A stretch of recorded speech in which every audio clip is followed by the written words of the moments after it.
Boa noite, pessoal. Hoje nós vamos continuar aqui a leitura da psicoterapia e a gente está aqui no 2, o processo da psicoterapia, e hoje nós vamos para a sessão 4, o processo da enfermidade. Vamos lá. Parágrafo 1. Como toda terapia é psicoterapia, assim também toda enfermidade é doença mental. É um julgamento feito sobre o Filho de Deus. E o julgamento é uma atividade mental.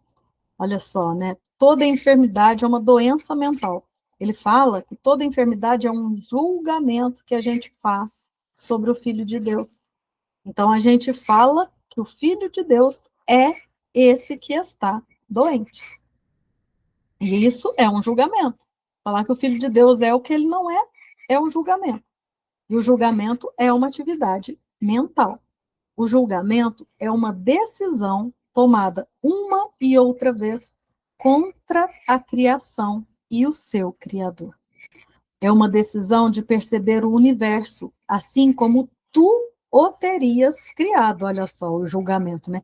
É a decisão de perceber o universo como se nós o tivéssemos criado. Ou seja, a gente vai perceber o universo como o ego percebe o universo. E o ego julga, né? É uma decisão segundo a qual a verdade pode mentir e não pode deixar de ser mentira. Nesse caso, o que pode ser a enfermidade, senão uma expressão de pesar e de culpa? Então, né, olha só, o que pode ser a enfermidade, senão uma expressão de pesar e de culpa? A culpa vem de onde? A culpa vem da ideia de que houve separação. Né? O primeiro movimento ali da mente, ela teve medo, e a partir do medo, ela se sentiu culpada. Né? Então, a enfermidade é uma expressão de pesar e de culpa. E quem poderia chorar, exceto pela própria inocência? Parágrafo 2. Uma vez que o Filho de Deus é visto como um ser culpado, a enfermidade vem a ser inevitável. Foi pedida e será recebida. E todos aqueles que pedem uma enfermidade agora condenaram a si mesmos a buscar remédios que não podem ajudar, porque a sua fé foi colocada na enfermidade e não na salvação. Então, ó, vamos voltar aqui nesse parágrafo. Então, uma vez que o Filho de Deus ele é visto como ser culpado, uma vez que ele acreditou que pôde se separar, e ele colocou isso como verdade, como real, não tem como. A enfermidade vem junto. Porque a enfermidade, ela está na mente, ela está na ideia de que sim, eu me separei. Então, uma vez que ele se viu como culpado, a enfermidade é inevitável. Ele já ficou doente ali. A doença começou ali. Isso é a doença. Né? A gente tem mania de achar que a doença está no corpo. Por quê? Porque aí é a confusão de nível. A gente se confunde com o corpo, né? Então, ela foi pedida e será recebida. Por que ela foi pedida? Porque eu acreditei. Se eu acredito na separação, eu estou pedindo pela doença, a doença da separação. E todos aqueles que pedem uma enfermidade, agora condenaram a si mesmos a buscar remédios que não podem ajudar, porque a sua fé foi colocada na enfermidade e não na salvação. Então, se eu tive a fé na separação, agora eu vou ter que ficar buscando por remédios que não vão me curar. Que a cura mesmo não está nessa busca de remédios, né? Porque a fé foi colocada na enfermidade, que é o pensamento de separação, e não na salvação. Porque se você colocasse a fé na salvação, não existiria pensamento de separação. Não existiria enfermidade. Não há nada que uma mudança da mente não possa realizar. Não há nada que uma mudança da mente não possa realizar. Pois todas as coisas externas são apenas sombras de uma decisão já tomada. Então, uma vez que eu tomei a decisão pela separação, pronto. Já tomei a decisão. Agora, se eu mudo a mente, ó, não há nada que uma mudança da mente não possa realizar. Se eu mudo a mente, da ideia de separação, eu volto a mente para uma ideia de unidade, pronto, curou. A cura é tão simples, né? Se a gente for olhar por aqui, em única instância, né? Muda a decisão e assim, como seria possível que a sua sombra ficasse sem ser mudada? Então, se eu mudo a decisão na mente de não acreditar mais nessa ideia, não tem como, não tem mais sombra, acabou a sombra. A enfermidade só pode ser a sombra da culpa, grotesca e feia, já que é uma mímica da deformidade. Olha como que ele coloca, né, gente? Enfermidade só pode ser a sombra da culpa. Está falando a mesma coisa. A sombra da culpa. A culpa vem daquela crença. Acreditei que me separei. Então a enfermidade vem a ser essa sombra. Grotesca e feia, já que é uma mímica da deformidade. Se uma deformidade é vista como algo real, como poderia ser a sua sombra, se não deformada?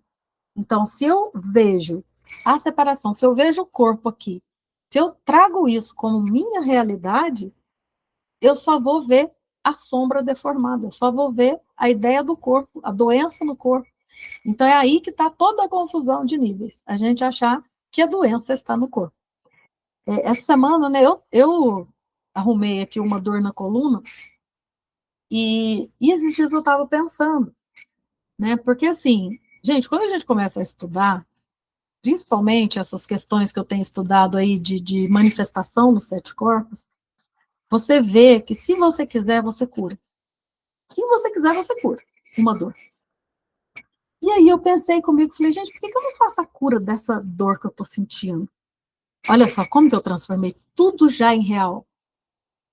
Porque a gente, quando confundido com o corpo, a gente quer se livrar da dor. Percebe a armadilha aí? Você, quando sai da identificação do corpo, gente, você olha para a dor e fala: não interessa se tiver dor ou se não tiver.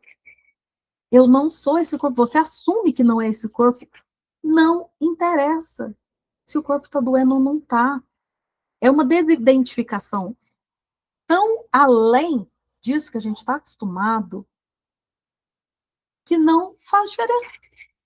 Se eu tiver dor ou não tiver, não faz diferença. E a partir do momento que você olha desse lugar, na mesma hora eu falei, gente, que bobeira, para que eu quero curar o corpo? Eu quero curar o corpo porque eu acredito que eu sou o corpo. Mas se eu não sou o corpo, não tem necessidade de curar o corpo, você tem que curar a mente. E nesse momento, gente, sem brincadeira, a cura do corpo pode vir, mas ela já não te interessa se ela vai ser curada ou não, porque a sua fé, ela é colocada na realidade.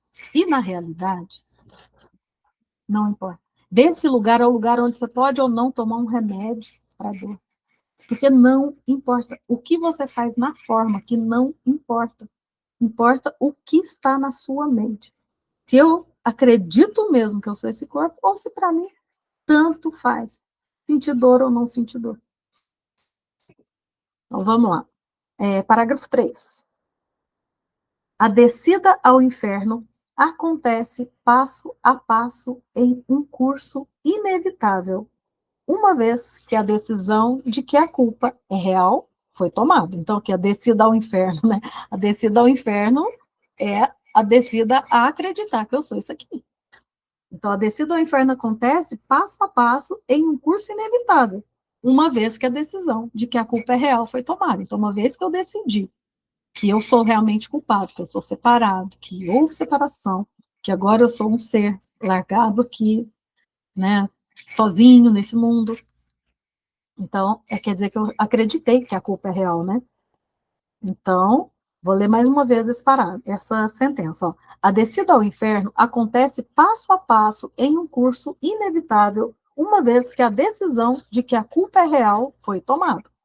A doença, a morte e a miséria agora assombram a terra em ondas incessantes, algumas vezes juntas, e algumas vezes em inflexível sucessão. Contudo, todas essas coisas, doença, morte, miséria, todas essas coisas, por mais reais que pareçam, são apenas ilusões. Então, é isso, todas as coisas que a gente sente aqui, todas as dores, doença, morte, miséria, tudo que a gente vê aqui, por mais reais que possam parecer, são só ilusões. Quem poderia depositar nela sua fé, uma vez que isso é compreendido? E quem poderia não depositar a sua fé em todas elas, até que compreenda isso? A cura é terapia ou correção? E nós já dissemos e vamos repetir que toda terapia é psicoterapia. Curar o doente é apenas trazer a ele a consciência disso. Então, gente, nós precisamos somente disso, ter a consciência da doença. E aqui a doença, como ele diz, não é a doença do corpo, é a doença da mente que se viu separada. Todo o tempo ele vai falar isso. Que a doença aqui, toda terapia é psicoterapia, é na mente, é mental. Então, curar o doente é apenas trazer a ele a consciência disso. É a gente levar a consciência de que não houve separação. De que é tudo ilusão. Igual ele falou aqui, ó. Doença, morte, miséria, tudo isso, por mais reais que pareçam ser, são só ilusões. A palavra cura, ele colocou aqui entre aspas.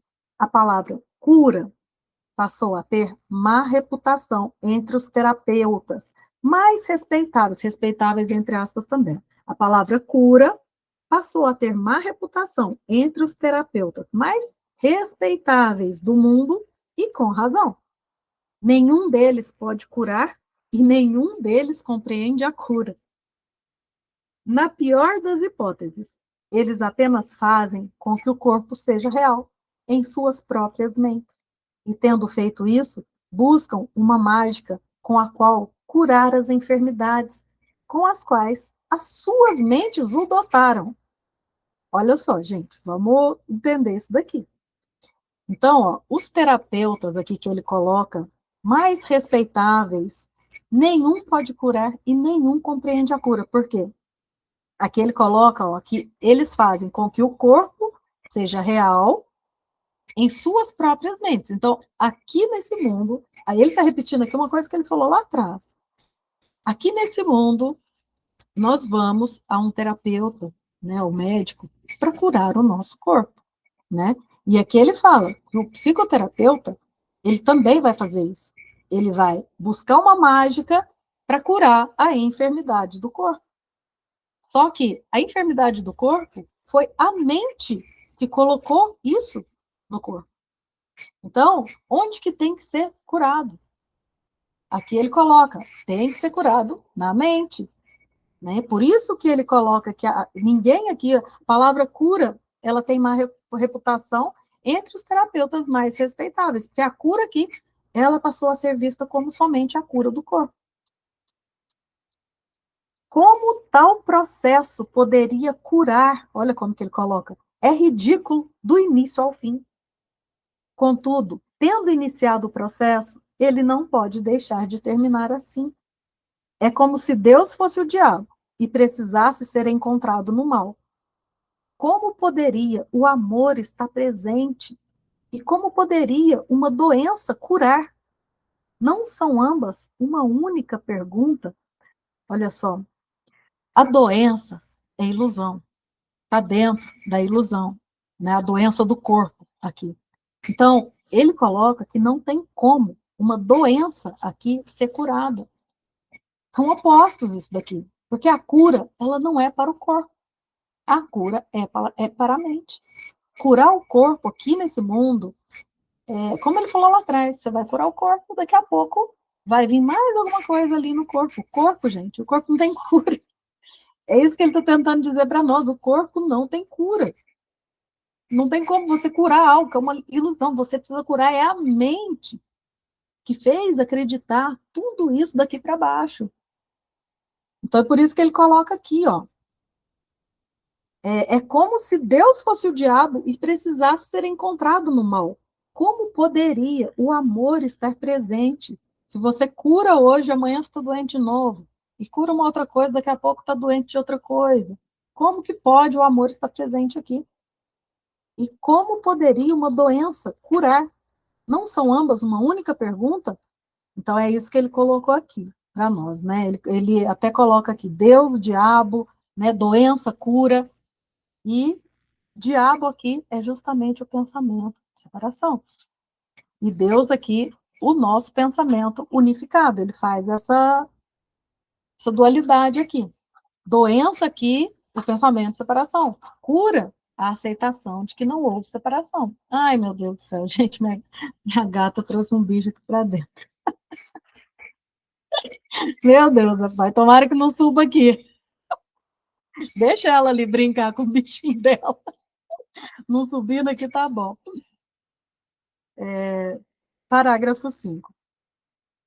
Na melhor das hipóteses, e a expressão é talvez questionável aqui, os curadores, entre aspas, do mundo podem reconhecer a mente como a fonte da enfermidade. Olha só.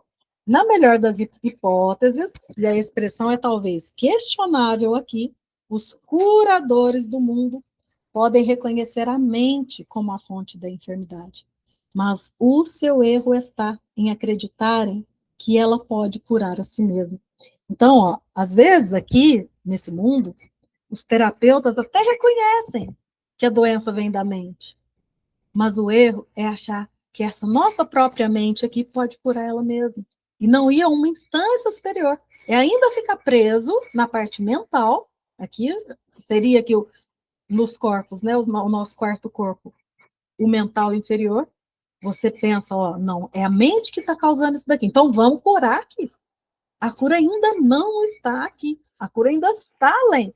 Mas ele fala que, às vezes, alguns curadores até entendem que está aqui. Mas eles ainda querem curar isso daqui com isso daqui. Eles querem curar a ilusão com a ilusão. Então ele fala, o seu erro está em acreditarem que ela pode curar a si mesma.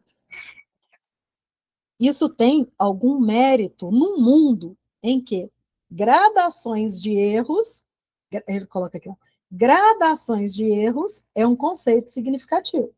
Contudo, as suas curas têm que continuar sendo temporárias. Você curar ilusão com ilusão, vai continuar sendo temporário. Ou uma outra enfermidade tem que surgir em seu lugar. Pois a morte não foi vencida até que o significado do amor seja compreendido. Vou voltar aqui um pouquinho. Gente, ela trouxe o bicho aqui debaixo da minha perna. É, Mila, engraçadinha. Eles trazem um presentinho pra gente. Ai, que gracinha. Vamos lá, vamos voltar aqui. Contudo, as suas curas têm que continuar sendo temporárias, ou uma outra enfermidade tem que surgir em seu lugar. Pois a morte não foi vencida, olha só, sempre vai surgir uma outra enfermidade. A morte não foi vencida até que o significado do amor seja compreendido. Enquanto não for compreendido o verdadeiro significado do amor, as doenças vão ser assim, ó, uma surge, vem a outra, vem a outra. E quem pode compreender isso sem o verbo de Deus, dado por ele ao Espírito Santo, como sua dádiva a ti? Então, não tem como compreender tudo isso aqui nesse mundo sem ir para uma instância superior. Não tem como. Quem pode compreender o amor sem o verbo de Deus? Não tem como. Parágrafo 6. Qualquer tipo de enfermidade pode ser definido como o resultado de uma perspectiva que vê o ser como fraco, vulnerável, mau e em perigo, e assim em necessidade de defesa constante. No entanto, se o ser fosse assim realmente, defendê-lo seria impossível. Então, ó, qualquer tipo de enfermidade, ele pode ser definido como resultado de uma perspectiva. Então, se você está enfermo, como você vê esse ser? Fraco, vulnerável, mau, em perigo, em necessidade de defesa constante. Ai, ai, ai. Aí eu aqui caçando o bichinho aqui que pegou no meu pé.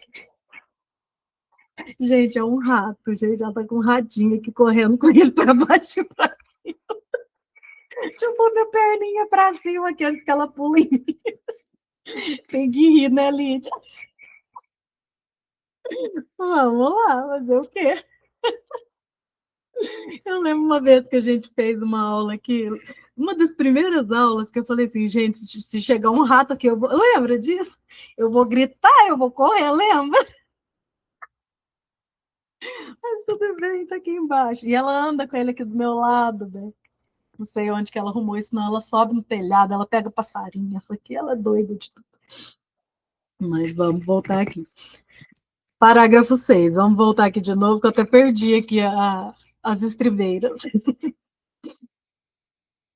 Qualquer tipo de enfermidade pode ser definido como resultado de uma perspectiva que vê o ser como fraco, vulnerável, mau e em perigo, e assim em necessidade de defesa constante. Então, olha só, a gente como fraco, como ser separado, a gente precisa dessa defesa, né, o tempo todo. No entanto, se o ser fosse assim realmente, defendê-lo seria impossível. Se nós fôssemos mesmo esse ser, não teria como nos defender. Portanto, as defesas buscadas para isso não podem deixar de ser mágicas. Elas têm que vencer todos os limites percebidos no ser e, ao mesmo tempo, fazer um autoconceito novo, olha só, no qual o velho não pode reaparecer. Então, assim, tem que vencer todos os limites desse ser doente e aqui fazer um autoconceito novo. Então, antes eu era aquela que tinha dores, aquela doente. Agora não, agora eu sou aquela curada.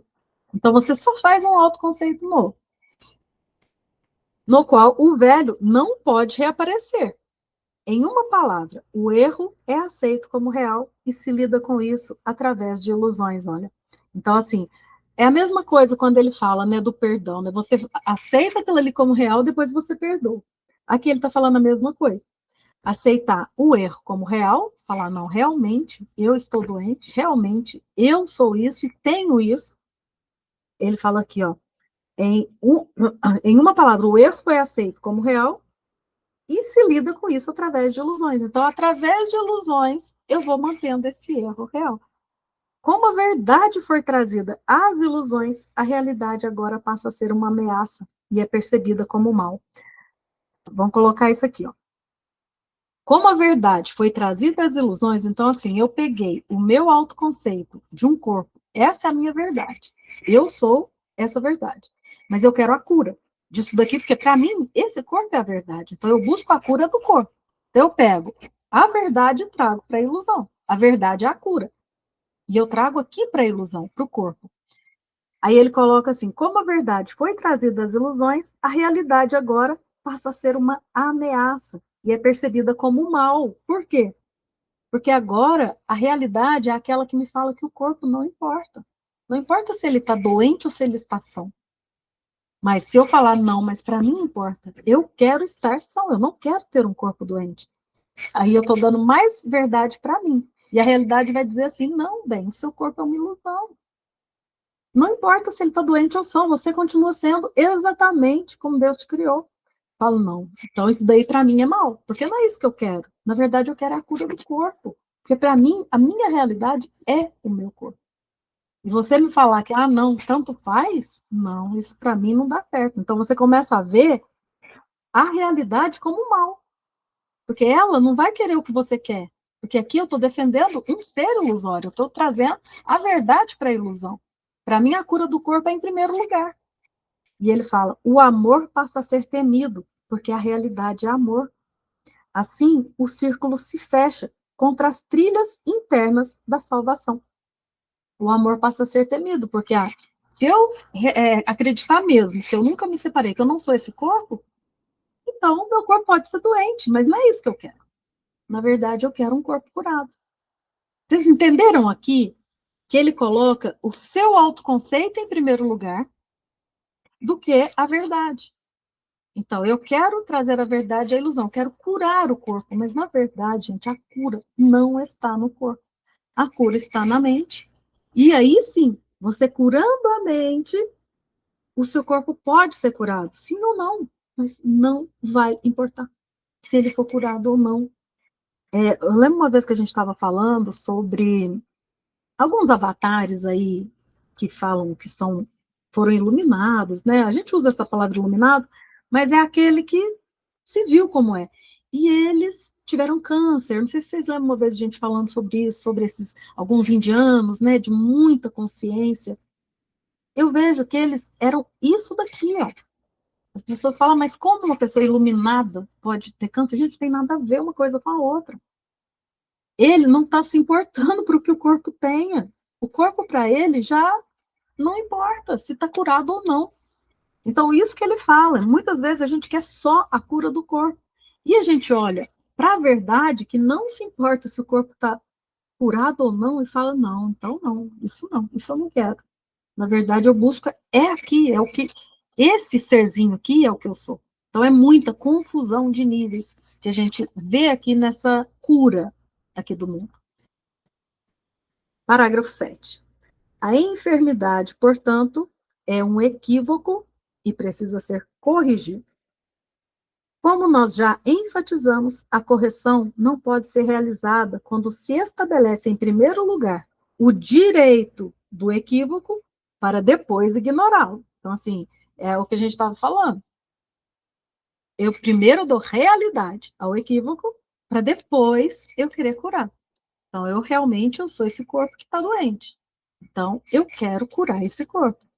Então, ele coloca, então, você estabelece em primeiro lugar o direito do equívoco para depois ignorá-lo. Se a enfermidade é real, ela não pode ser ignorada, na verdade, pois não ver a realidade é insano. Se a enfermidade é real, vou ler de novo. Se a enfermidade é real, ela não pode ser ignorada na verdade. Então, se é real que eu sou esse corpo e eu estou doente, na realidade eu não poderia ignorar isso, se isso fosse real, pois não ver a realidade é insano. No entanto, esse é o propósito da mágica: fazer com que as ilusões sejam reais através de uma percepção falsa.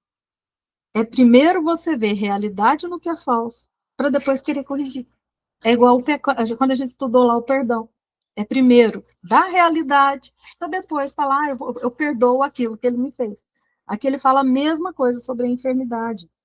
Então ele coloca assim, ó, no entanto, esse é o propósito da mágica: fazer com que as ilusões sejam reais através de uma percepção falsa. Isso não pode curar, pois se opõe à verdade. Talvez uma ilusão de saúde a substitua por pouco tempo, mas nunca dura. Tá vendo? Não dura. A ilusão da saúde, ela não vai durar, porque ela está dentro da separação. O medo não pode ser escondido por ilusões, pois é parte delas. Ele escapará e tomará outra forma, sendo a fonte de todas as ilusões.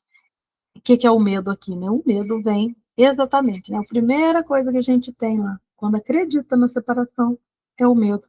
E o medo não pode ser escondido por ilusões, pois é parte, o medo está aqui dentro. Então, assim, se eu agora me curei de uma coisa que está no corpo aqui, que vem pelo medo, que vem pelo pensamento de separação, ele vai escapar e tomar outra forma. Igual ele coloca. Ele escapará e tomará outra forma, sendo a fonte de todas as ilusões. O medo é a fonte de todas as ilusões. É o primeiro sentimento que nós tivemos no pensamento de separação. Parágrafo 8. A doença é insanidade, porque toda doença é doença mental. E nisso não há gradação. Toda doença é doença mental. Não tem gradação. Então, é por isso que ele coloca que, às vezes, um câncer ou uma dor de cabeça, para o Espírito Santo, é a mesma coisa. Não há gradação. Doença é insanidade, independente da forma que ele toma no corpo. Uma das ilusões que nos faz perceber a doença como algo real é a crença segundo a qual as enfermidades variam de intensidade e o grau da ameaça difere segundo a forma que ela toma. Então, é o que eu falei aqui. Para o Espírito Santo, não tem diferenças. para nós, dentro da ilusão, há gradações. Já para o Espírito Santo não tem. Nisso está a base de todos os erros, pois todos eles não são nada mais do que tentativas de barganha por ver apenas um pouquinho do inferno. Isso é uma zombaria tão alheia a Deus que tem que ser para sempre inconcebível. Mas os insanos acreditam nisso porque são insanos. Os insanos são os que acreditam na separação. E aqui está essa base que ele coloca para nós. Quando ele diz que não tem diferenças, não tem divergências ali, não tem grau de dificuldade em milagres, tudo é o mesmo, porque para o Espírito Santo, para a nossa mente correta, qualquer coisa que você enxerga aqui na separação é a mesma coisa. Ou, igual eu falei aqui, um câncer, uma dor na unha. É a mesma coisa para ele, não tem gradação. E aqueles que fazem a graduação aqui, esses são insanos. Somos nós quando acreditamos mesmo que somos isso aqui, né? Parágrafo 9. Um homem louco defenderá as suas ilusões, porque nisso vê a sua própria salvação. Assim, atacará aquele que tenta salvá-lo, acreditando que o está atacando. Olha que interessante, né? Um homem louco defenderá as suas ilusões, porque nisso vê a sua própria salvação.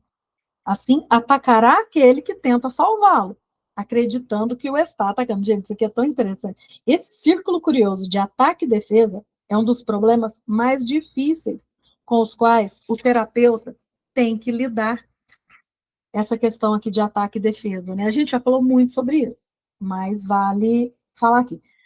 Vou contar um negócio que aconteceu essa semana. Não sei nem se tem muito a ver com isso daqui, não, mas eu lembrei disso daqui para essa questão de ataque e defesa, né? Eu tenho um colega que ele falou assim para mim que ele estava passando mal, né? E aí, no meio do serviço, ele falou: Nossa, agora eu entendi por que eu estou passando mal. Eu falei: Por quê? Falei: Porque ontem eu encontrei aquela minha cunhada que tem uma energia muito ruim. E foi só ela chegar perto de mim que eu já comecei, agora que eu estou vendo por que eu estou passando mal. Aí, bom, as pessoas não gostam muito que a gente fale isso aqui para elas, né? Mas aí, na mesma hora, eu falei, olha, aonde que está a visão de que a energia dela é ruim? Quem que está vendo que a energia dela é ruim? É você, não é? Então, por isso que você está passando mal. Não tem a ver com a energia dela. Tem a ver com o que você pensa sobre a energia dela. Então, isso aqui é muita coisa, né? Porque as pessoas chegam no terapeuta falando assim, porque o fulano fez isso, eu tô assim porque meu pai foi assim, eu tô assim porque... Aí vai, né, jogando tudo lá fora. E isso é como que se fala? Uma retroalimentação. Então, eu vejo uma energia ruim lá, mas eu não vejo que a energia ruim está aqui. Porque eu estou realimentando essa energia ruim, que ao mesmo tempo que eu joguei falando que veio de lá, ela veio de mim e voltou para mim. E aí ele começou a passar mal. Então eu fui falar isso para ele não gostou, né? Lógico que não. Não é ele que tem energia ruim, é ela. Mas aí eu falei, não, tudo bem, mas olha, só pensa nisso. Porque o que a gente emana, se você vê coisa ruim, isso volta. O nosso campo é aqui, ó. Então, se você vê algo lá, pode ter certeza que está aqui. Bom, a pessoa, se não pensou, parou um pouquinho para ver isso. Mas isso daqui, ó, esse círculo curioso de ataque e defesa é um dos problemas mais difíceis com os quais o terapeuta tem que lidar. De fato, essa é a sua tarefa central, o núcleo da psicoterapia. É você falar para o outro que o que ele está vendo lá fora não vem do lado de fora. Né? Porque isso, muitas vezes, a pessoa não vai aceitar. Ela vai correr de você, falar, tá doido? De jeito nenhum que vem de mim. Mas aí é que tem que ter esse jeito, porque, gente, a gente tem que perceber que tudo vem de nós. Né? E o cliente ou a pessoa, igual ali, era um colega. Você pode tratar o colega como se fosse um cliente, né? Por quê? Porque você está lidando com consciências que também precisam acordar, eles querem acordar também, todos queremos, né? Então, de fato, essa é a sua tarefa central, o núcleo da psicoterapia. O terapeuta é visto como alguém que está atacando aquilo que o paciente tem de mais caro, o seu retrato de si mesmo. Então, assim, né, você está atacando nele, porque ele tem uma energia ótima, entende? Então, eu estou atacando. Ele acredita que a energia dele é ótima, e a energia do outro atacou ele, entende? Você chegar para ele e falar assim: olha, peraí, pode ser que seja a sua. Você está atacando o retrato que ele tem dele, entende? Então, assim, aí o terapeuta é visto como alguém que está atacando aquilo que ele tem de mais caro, o seu retrato de si mesmo. E como esse retrato veio a ser a sua segurança, como esse retrato veio a ser a segurança do paciente, assim como ele a percebe, o terapeuta não pode deixar de ser visto como uma fonte de perigo real a ser atacada e até mesmo morta. Muitos vão sair de perto, vão falar, não, porque não quer ver isso. Eu não quero ver que eu que estou causando isso, eu prefiro acreditar que é o outro. Então, muitas vezes, quando você traz alguma coisa assim, a pessoa vai, ó, de você, ó. Não, não quero essa pessoa aqui, não.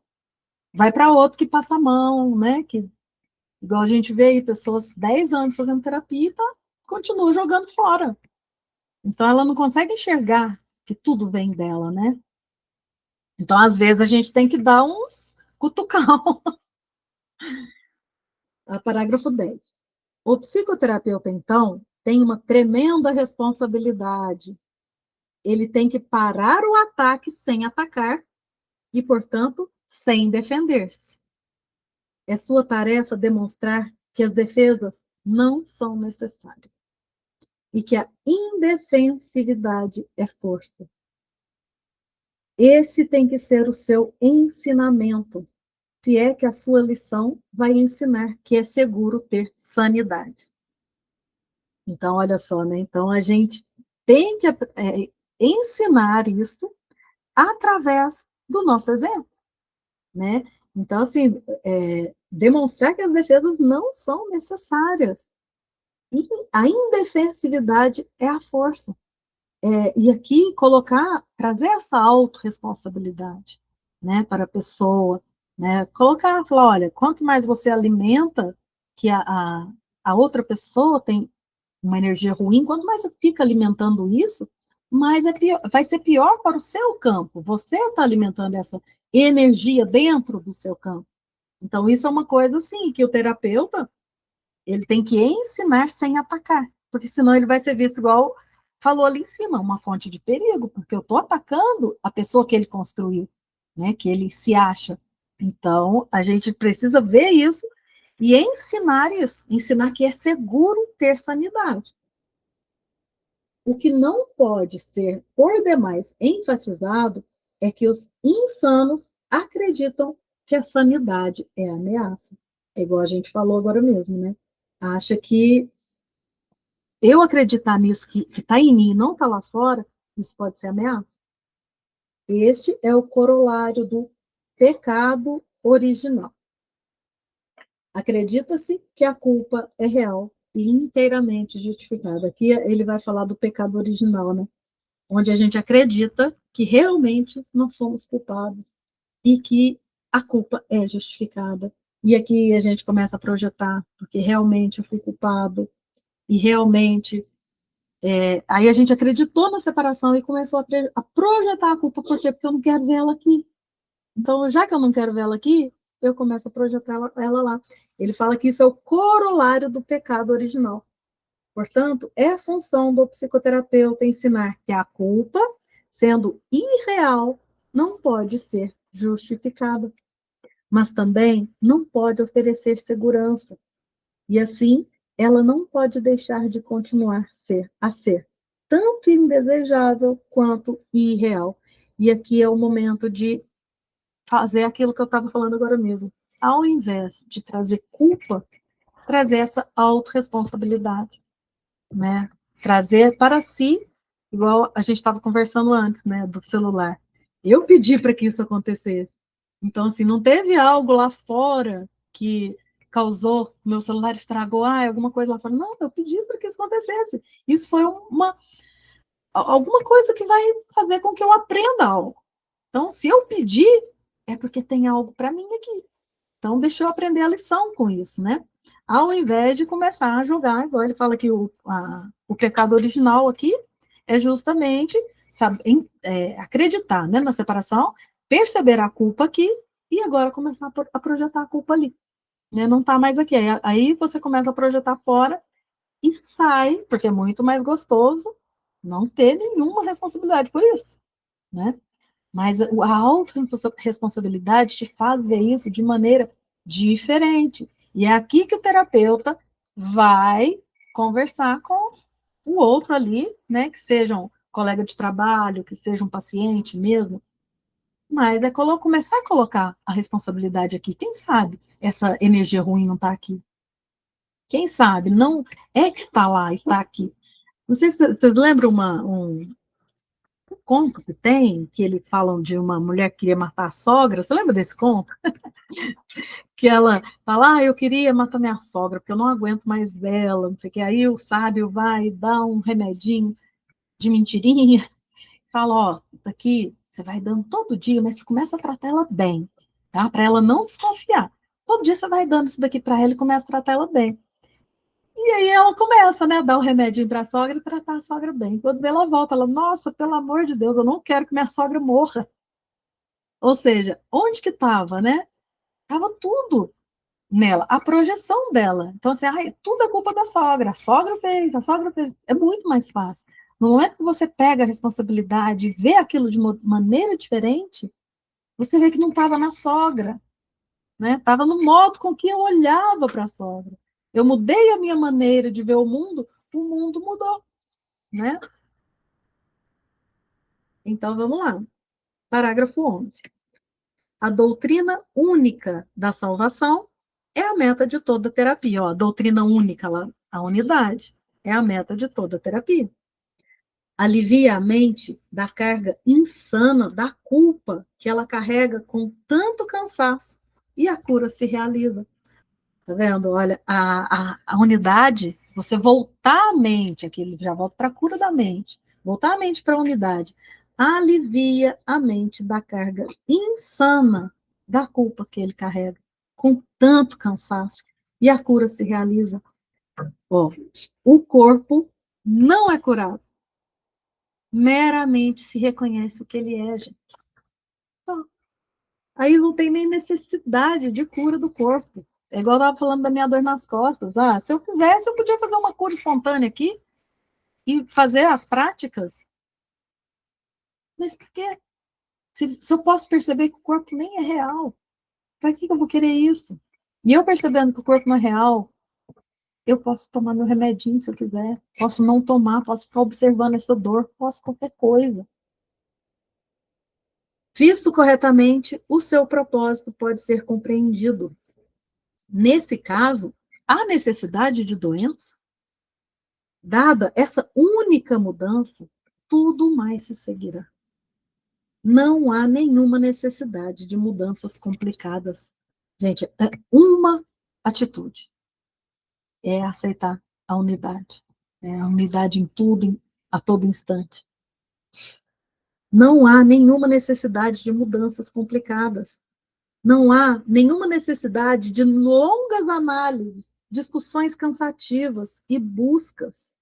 Olha, não tem necessidade de ficar anos, martelando aquilo ali, falando daquilo, colocando. Você voltando a essa realização da unidade. E olha o que ele fala aqui. A verdade é simples, sendo uma só para todos. É uma coisa só para todos. E nesse instante, você tendo essa cura da mente una, percebendo tudo como o mesmo, como um só, é uma cura só. A verdade é simples. Olha, quantas vezes ele fala aqui no livro, né? A verdade é simples. É só isso. Não precisa fazer mais nada. E é a gente agora ter essa prática, né? No nosso dia a dia e manter a presença que a gente estava falando, né? Manter essa presença nesse instante. O que eu estou pensando agora? Eu estou ainda mantendo meu pensamento lá na frente, no que eu vou fazer daqui a pouco, o que vai ser minha janta, o que vai ser meu almoço, o que eu vou fazer amanhã. E toda vez que a gente pegar esse pensamento, trazer ele para o agora e falar, olha, o que eu estou fazendo agora? Para agora. O que eu estou fazendo agora? Essa é a cura. É voltar para esse instante e relembrar. Relembrar dessa unidade. Então é isso, gente. Hoje foi maiorzinho e a gente continua aqui na interação e até a semana que vem. Para quem está assistindo gravado, um beijo para todos.